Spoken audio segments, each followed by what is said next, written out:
موعد وتوقيت مباراة مولودية الجزائر واتحاد الجزائر في الجولة الثانية من الدوري الجزائري، والقنوات الناقلة لهذه المباراة.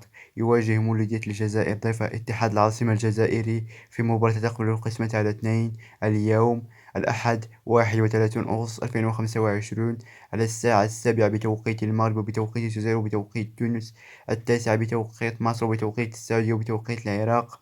وستكون المباراة منقولة على قناة السادسة الجزائرية مجانا، وستلعب المباراة على ملعب عمر حمدي بالجزائر، في مباراة قوية جدا ما بين اتحاد العاصمة الجزائري ومولودية الجزائر.